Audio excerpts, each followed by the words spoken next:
Thank you very much, Chris, and thank you, Archives of History, and congratulations, Mr. Hilliard, on the very well-deserved award.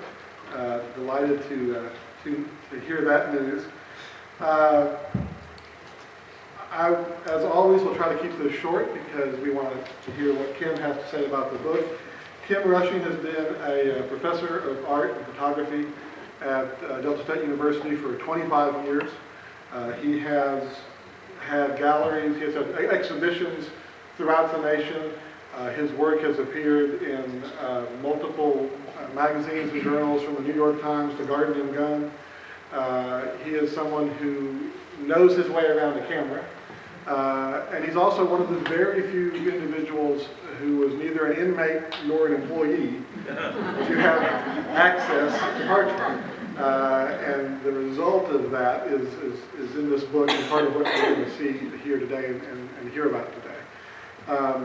I should also, it's always important to, when you have the opportunity to mention your alma mater, point out that Kim Rushing received his Master in Fine Arts from the University of Texas in Austin. Hook and horns. And on that note, I will step aside and we'll hear what Kim has to say.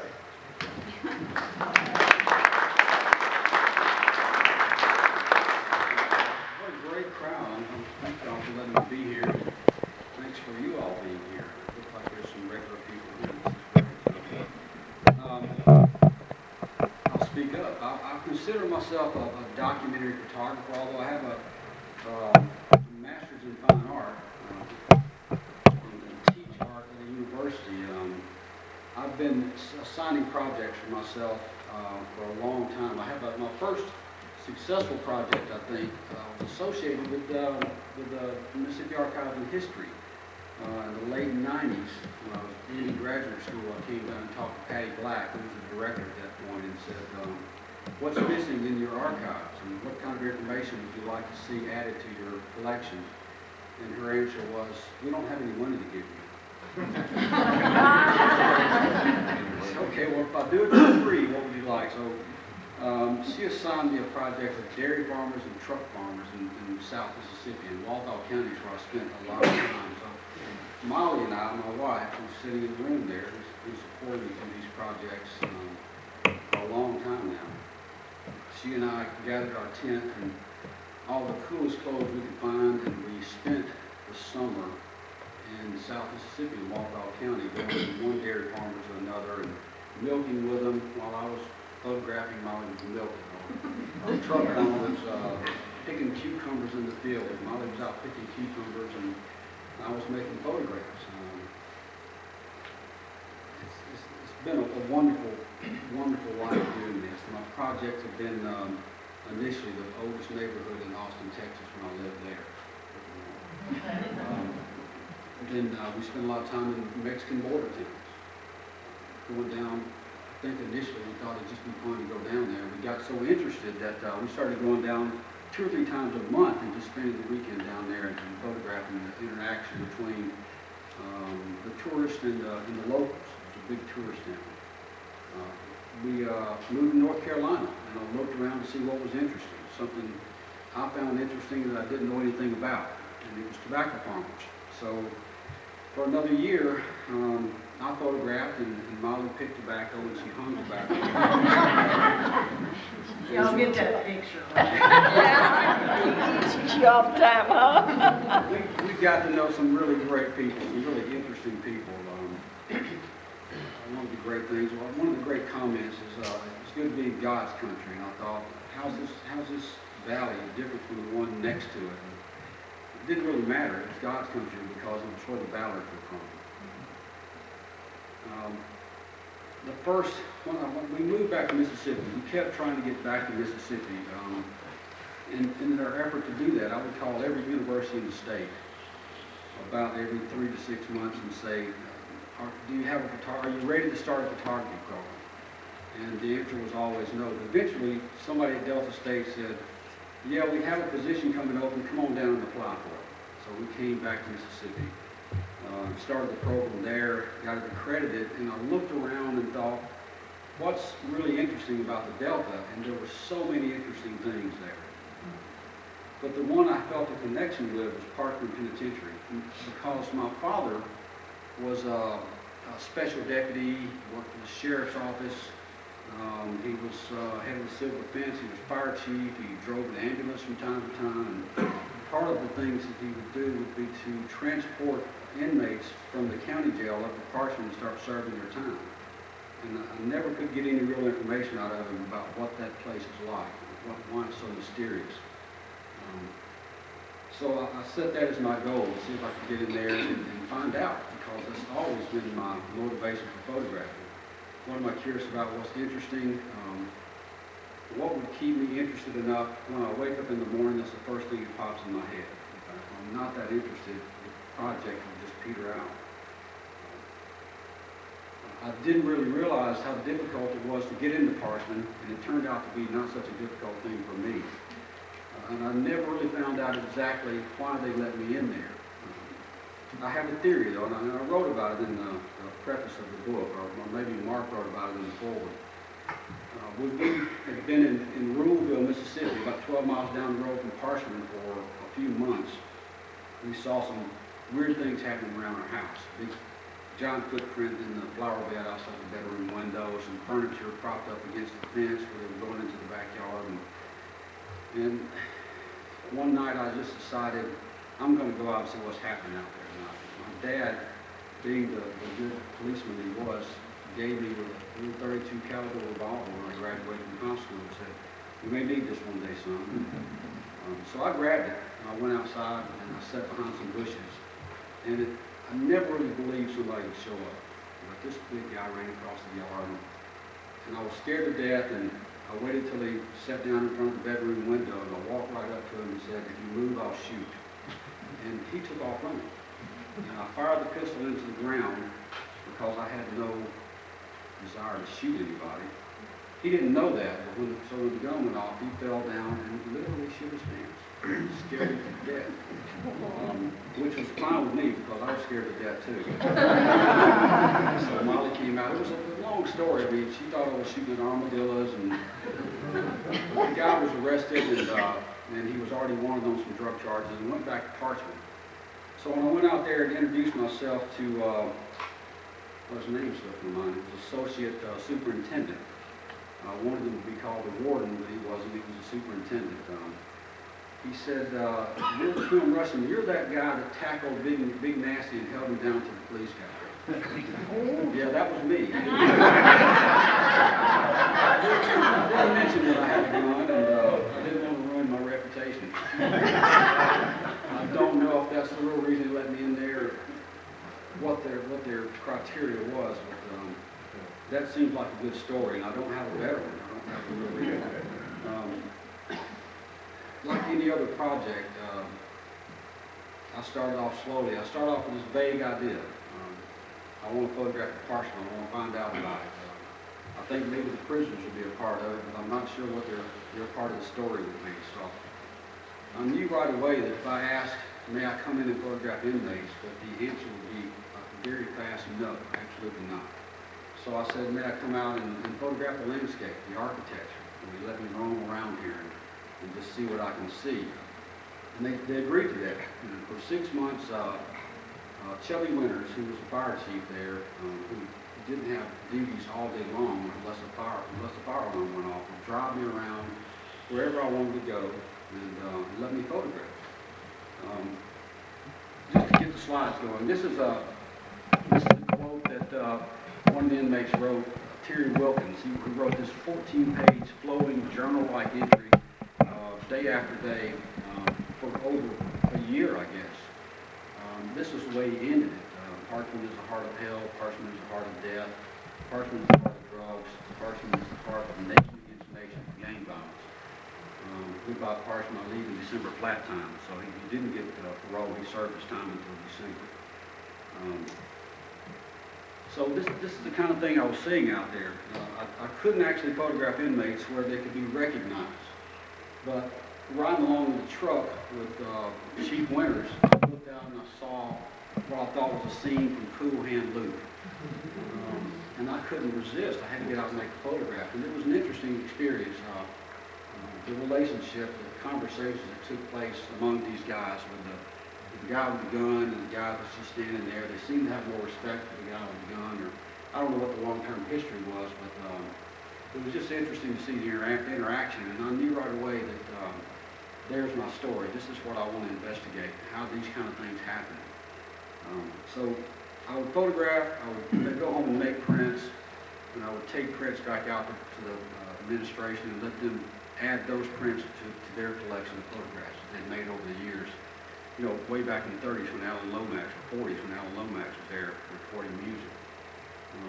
And after a while, I decided I would build enough goodwill that I could ask another favor, and I asked if they would let me photograph inmates. I'm skipping a good part of the story, Molly's part. In an effort to get, I would go home and I would show these prints to Molly like I always do. We would discuss what's going on, the results I was getting, and where I should go next. And I talked about wanting to get access to the inmates to photograph. So she actually took a teaching position out here. We both teach at Delta State.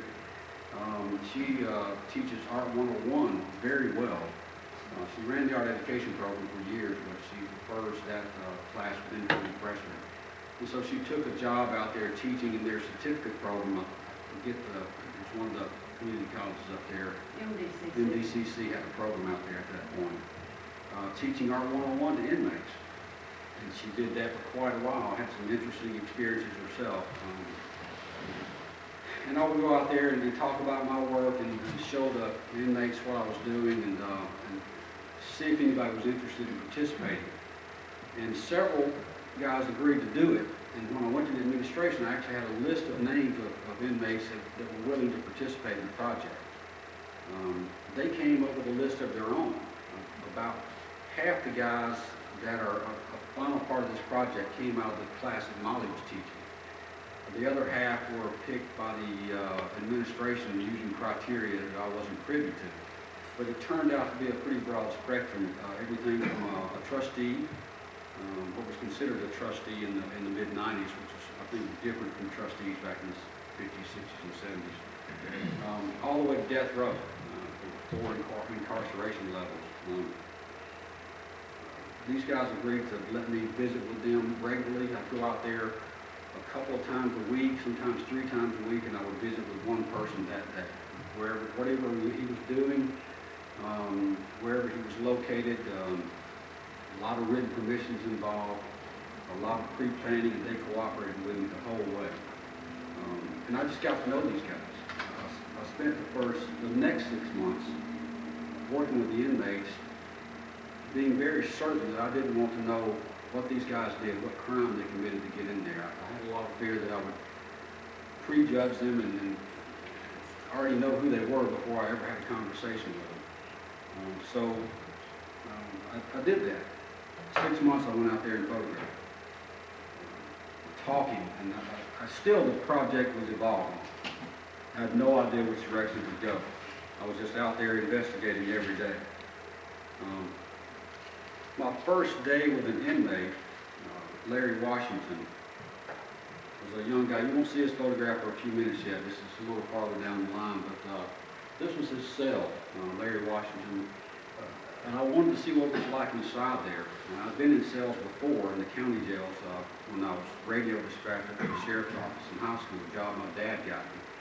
So I knew what that was like. But this was Camp 17, where the gas chamber was located, and the lethal injection chamber. It was quite an intimidating place. And the day I met Larry Washington, I think he was in his 7th week of incarceration. He's actually still there. He's in his 40s now. He's very young then. He was scared to death.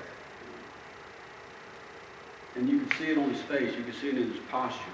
We had long conversations. I photographed. It was kind of awkward, but we did our best, and that's what I did it for such a long time for, because it was always awkward at the beginning. And the longer I stayed, the more relaxed I got, the more relaxed the guy I was working with would get. Camp 17, the entry.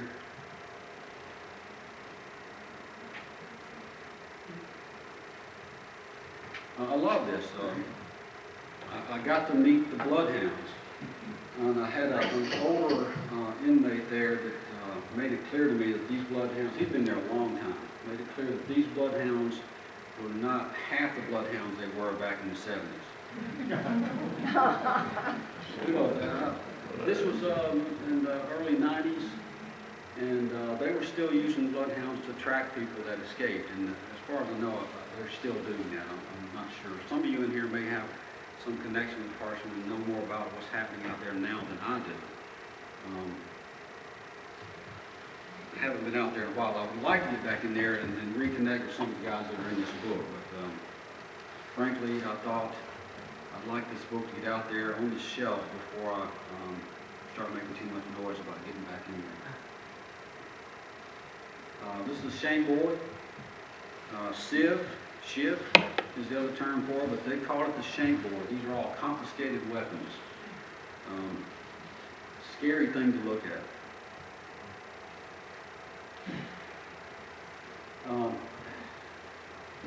Terry Wilkins, he got the nickname of Hollywood because he was cooperating with me so much. He writes about it in there. Talks about me bringing in my lights. I can't quite make that out. And the other inmates only get to watch. And he describes the project, I think, as I was describing it to him. I'm tell them all that I'm writing aspects of my life in Parchman and present them to the free world in the form of a book. My intention is not to use my writing to confront political issues, just my life in the state penitentiary. That's what this was to me. I'll mention in the preface of the book, too, that I would like to be able to claim that I'm challenging gang violence, or I'm challenging the system we use to incarcerate people in this country. The selfish reality is I was curious and I wanted to know what it was like in there. I pretty quickly found out that there was no way I was going to get that information short of committing a crime and getting put in the state penitentiary. And I didn't think they would let me keep my camera at that point, so I wasn't willing to go that far. So I just did the best I could. I started asking questions and I started getting them to write a little bit. It was always interesting. Most of the time, 95% of the time, I always felt comfortable. I never, more than one time, had any times when I was really afraid.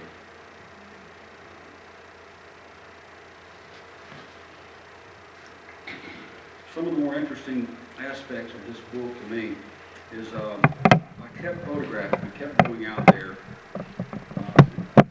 and eventually I started repeating some of my images. This is all Terry Wilkins' cell. This is the beginning of the book. How he's decorating his cell. You see cards from his children on the wall, decorating this box that's hanging on the bottom of this shelf. To him after a couple of years of being in there. The top photograph would have been made in 94, I believe. The bottom photograph was 2 years later. The same guy, a similar cell, similar situation. He looked more like a caged animal to me. Most of the time when I went into a cell with a violent inmate, they had to be handcuffed. What I found out later was if they had done something and broke some policy or broke some rules, they would get a solitary cell for a certain period of time. If I went into that cell with them, they had to be handcuffed as well. Poor Terry, that very day, was upset about being handcuffed. We'd never had that experience together before. I usually came in, we talked, and he decided he didn't want the handcuffs to be on, so he stepped through the handcuffs. He managed to get them around in front so he could be more comfortable. And I said, you're going to get in trouble for this. You're going to spend 3 more months in this solitary cell. Put him back behind your back. And he had gained so much weight, they got stuck on the bottom of his leg there. So I spent about 5 minutes grabbing his arm on one side, just shoving here, just working his arm back around there.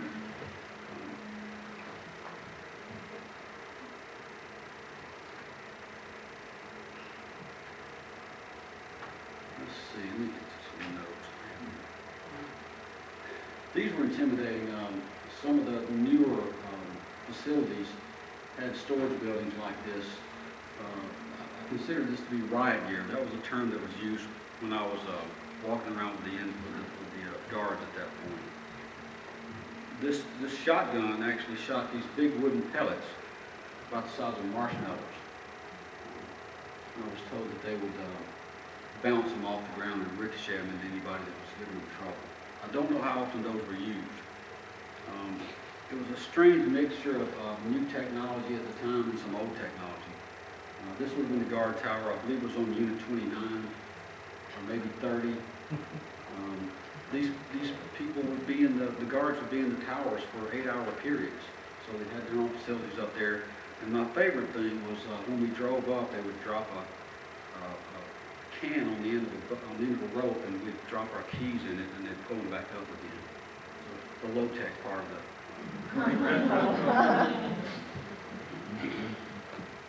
So after Molly had been teaching there for a while,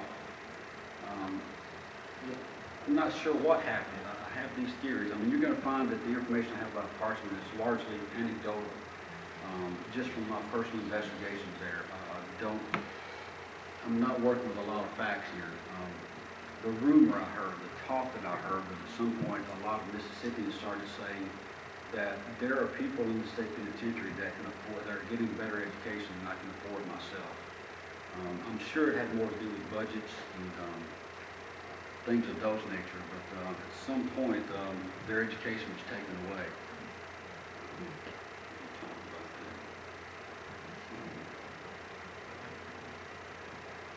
I started college at Camp 30 in August, so I was still in college.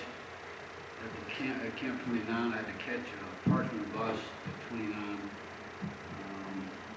to take all the inmates that was in college.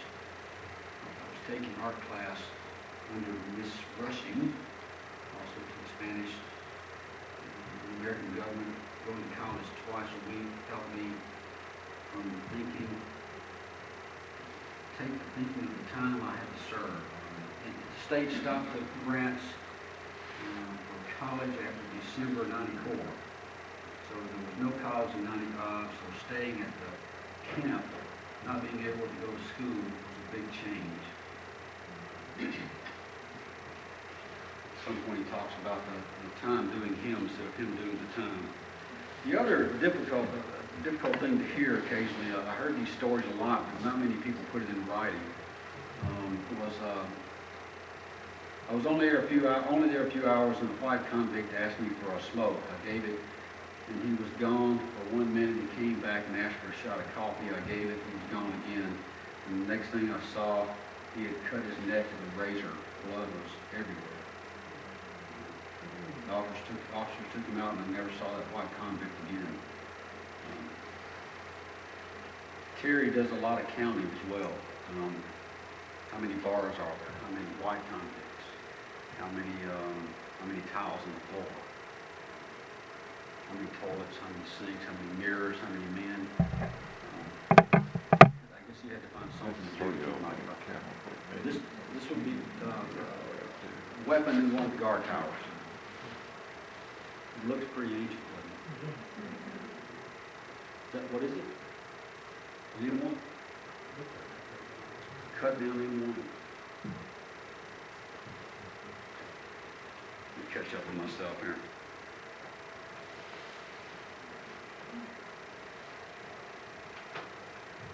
This is Chief Winters actually dropping our keys into the can to give them up so nobody could steal our car and drive away while we were in there working.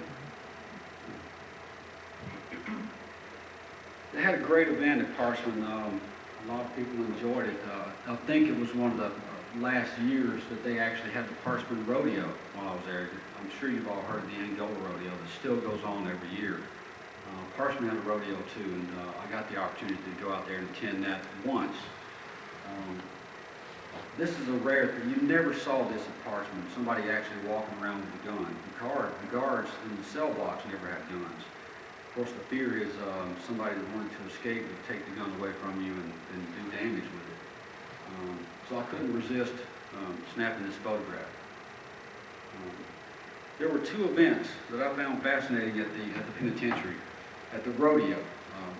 One was this one where team of 3 men, inmates that wanted to participate, were willing to, were able to do this. 3 men got a horse that was not tame, and their goal was to get on the horse and ride it to the other end of the arena. And you can see the horse is pretty upset about it. What actually happened just a few seconds after this photograph was snapped is when the horse came back down, the guy on the left side jumped up and put his arms around his neck and grabbed the horse by the ear and bit it. Apparently that makes a horse freeze. The horse didn't move. And the guy on the right, just falling over, jumped on the horse's back and rode it to the end of the arena, and they won the $100. That was $100. The other event was pretty scary. They had this big, mean-looking bull that had a $100 bill taped between his horns. And anybody that wanted to could get out there and try to snatch that $100 bill out. And somebody successfully did that too. Hopefully somebody with some experience. I don't have a photograph of that. I wish I would have managed that one.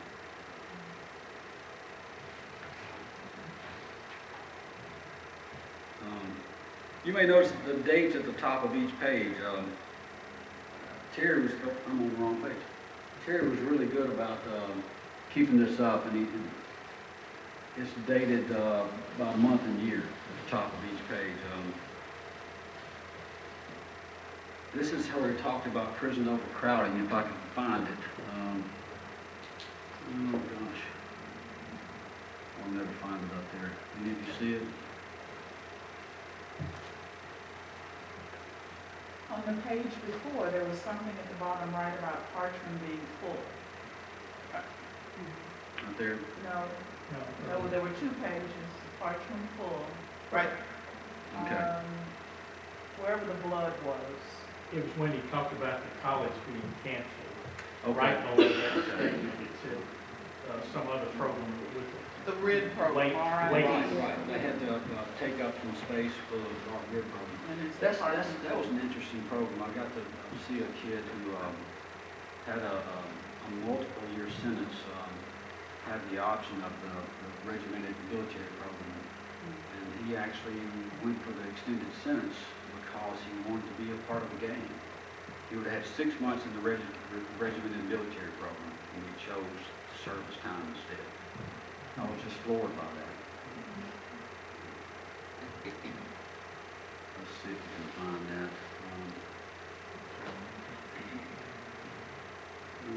Let's see. Yeah. I like the statement, but now I'm in this 10 by 10 room, 24 hours a day, 7 days a week. This is where time starts doing you. Just sit back and think of yourself sitting in a room the size of a small bathroom, day and night, month after month. That's doing time. It's kind of poetic, Terry was. Let me know if you guys can't hear me. I keep turning away from the microphone, so speak up if you want to. These are, I got to know these guys pretty well, and they weren't part of the project initially. This is men that were on the fire department at Parchman. They were really highly trained firemen, and they put a lot of effort into getting these guys trained, and they all had life sentences. My assumption was they didn't want to train somebody that was going to get out in a pretty quick time. Well, I was on the fire department in Cleveland, and the town of Drew caught on fire several years ago. In fact, right after I finished the project, I don't remember the year, but Cleveland, the Rodeo Fire Department was called out there, and I was on that one. And I got out there and I got to see these guys in action, and they were just amazing. They were willing to do some stuff that I wasn't willing to participate in. They were very good. The guy on the right, I was taking guitar lessons during all this, and I never got very good at it because it required practicing an hour or 2 a day. And so I'd go out and I would share what I learned with these guys, and they became pretty proficient pretty quickly. I'm assuming because they had lots of time to practice. Cornelius Carroll, on the fire department, a member of Project Aware. He was very, very proud of that fact. going out and talking to children about gang violence.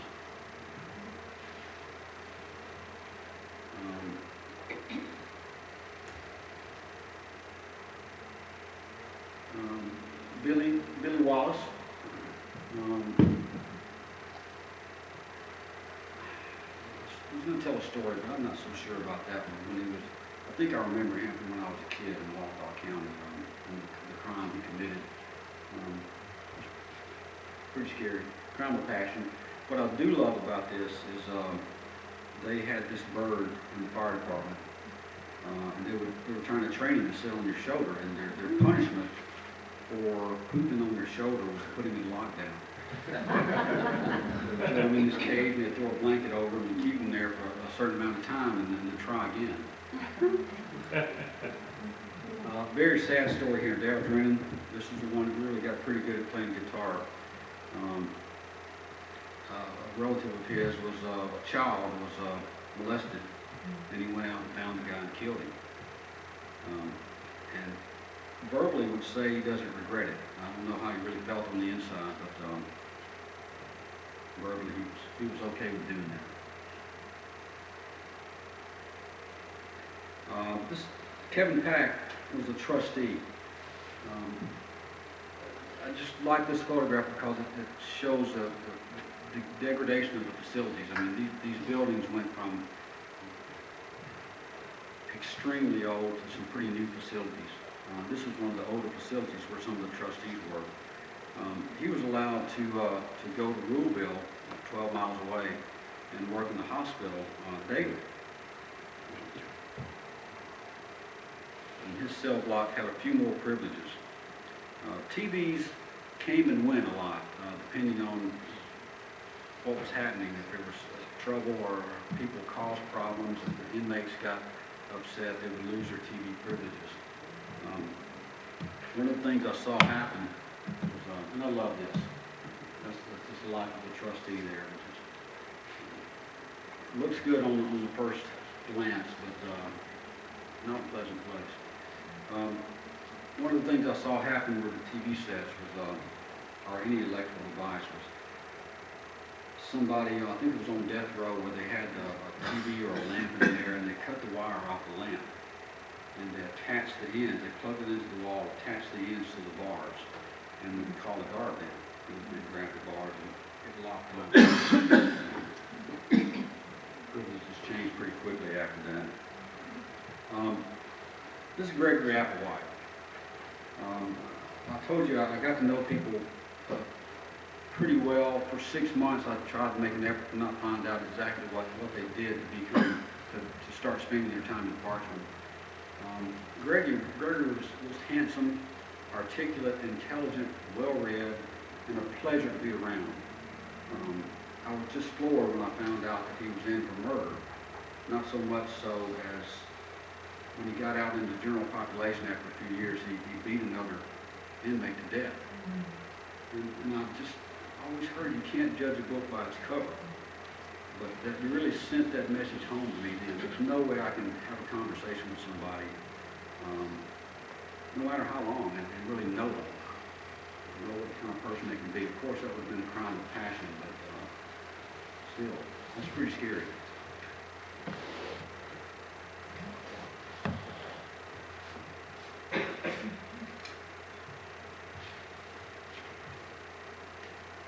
He wrote something pretty significant too. I hope I can find it here. Book cover. I always think of him looking like he's going to fly away there, or like at least he would like to fly away.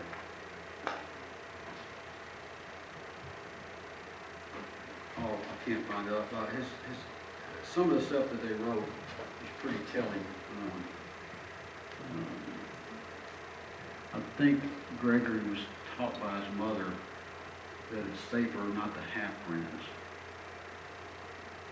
Second paragraph on the bottom. Thank you. Mother always taught me, the less friends you have, the Better better off. off you are. Yeah. And for some reason or another, I'm a firm believer in that.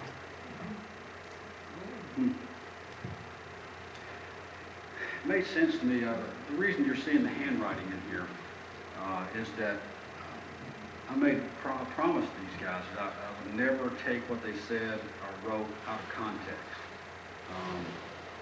And I thought the best way to avoid doing that was to actually put their handwriting in there. The other thing I thought was important about it is we really get to see their attitude, we get to see their handwriting, we get to see their grammar, their spelling, their word usage. And I was trying to make some connection between that education level and incarceration.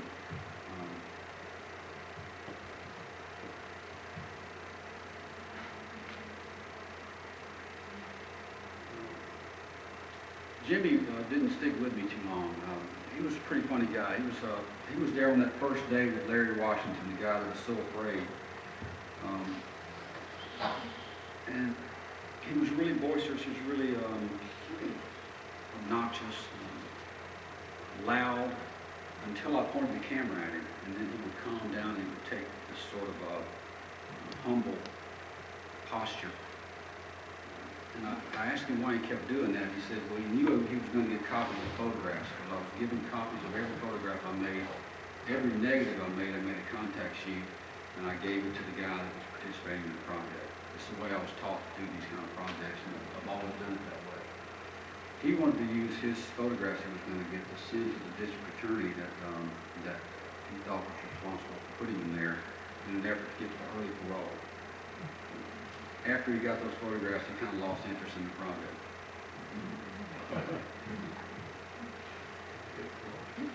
I don't know. I love this photograph, though. I love that you can't see that it's a cell, but you can see the bar shadows coming across the backside. That's what I like about this. And just sort of the raw quality of where he is.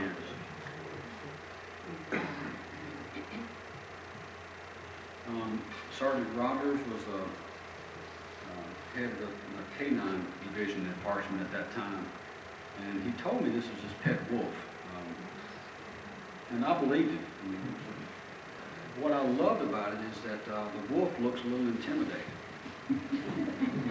doesn't he? That's a Parchman, yeah. Decide if he's going to attack you or not. Maybe. There's other photographs where he's grabbing the wolf and opening his mouth and you see the teeth, and the wolf was pretty intimidating and intimidated as well. This is Larry Washington, and the one on the left was in '94 when I first met him in Camp 17, just around the corner from the gas chamber in his 7th week of incarceration. And I'm just amazed at the change that takes place in the way he looks. And it's not, to me it seems obvious, it may be subtle. I pay a lot of attention to things like this. Posture, facial expression, the way you lean forward, where your arms are located. Those things fascinate me. But before I got to Parchman, my work was quite different. And I still love to do this. I was something more like a street photographer. I'd love to be out on the street where everything was moving, where the light changed, where the background changed, where the people were doing things in a very quick way. And I make these, photography sort of takes things out of context. And we've all heard the saying that photographs don't lie. Well, I think they lie very well and very easily because I take things out of context. And I like to say a lot like the news media and make it mean whatever I want it to. It's not so much of a joke anymore with the stuff we're seeing in the media now. But so what I like to do is walk around, and these photographs were made in a very spontaneous way. I'd see something coming. I knew my tools so well that I didn't have to think about aperture and shutter speed. I could glance. I used a waist level viewfinder, so I could look down instead of doing this, because things change when you put a camera between you and your subject matter. Look down like this and click the shutter.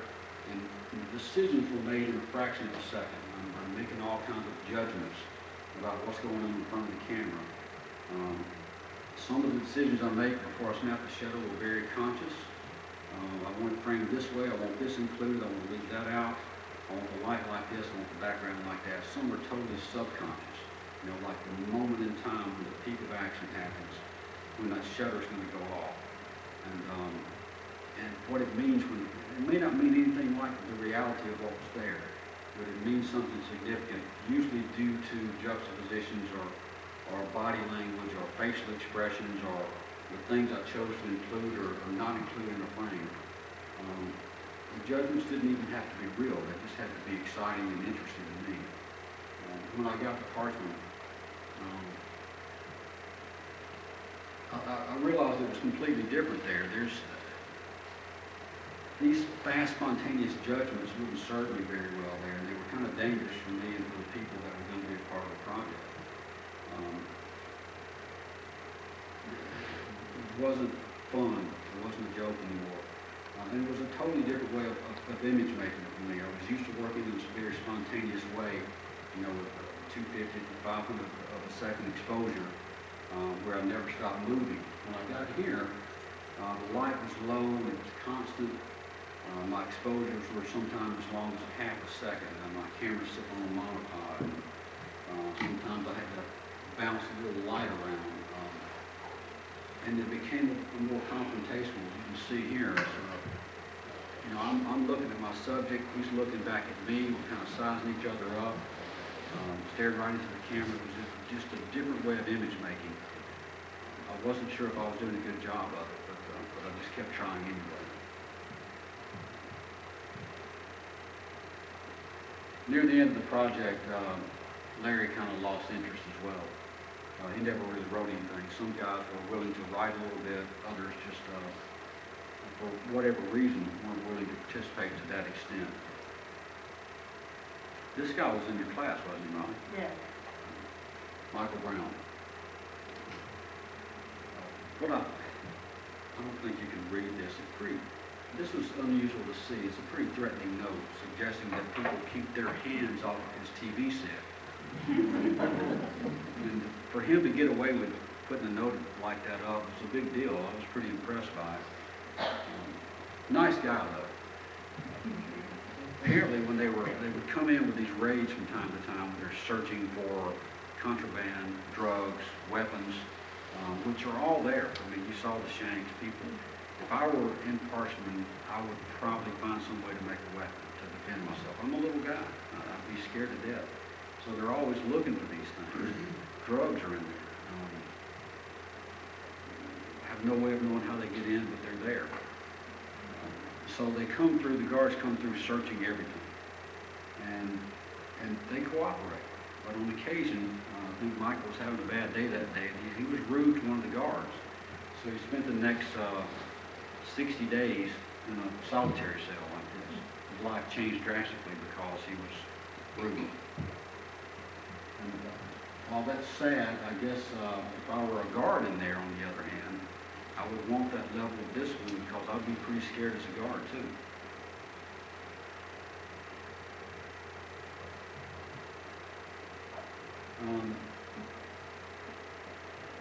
Let's see if I can find that.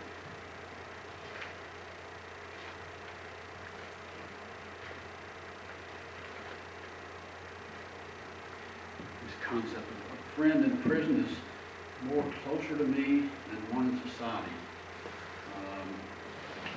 Mostly because here in prison we live together 24 hours a day. We encounter a bond that's thicker than a brick wall. Whereas in society, you will see your close friend about 3 to 4 days a week for only a few hours. So that's why I feel in prison, you run across a lot of men you can surely call friends because spiritually, mentally, physically, they're there for you as you would be for them, and that's what friends are for. On the previous page, he talks about being friends with half the population in Parchman. So a different attitude than Gregory Apple. That's the shooting range. Occasionally, one of my guys would get moved out to a satellite prison. I think this was over in Greenwood, where we traveled over and visited with Kevin Gentry.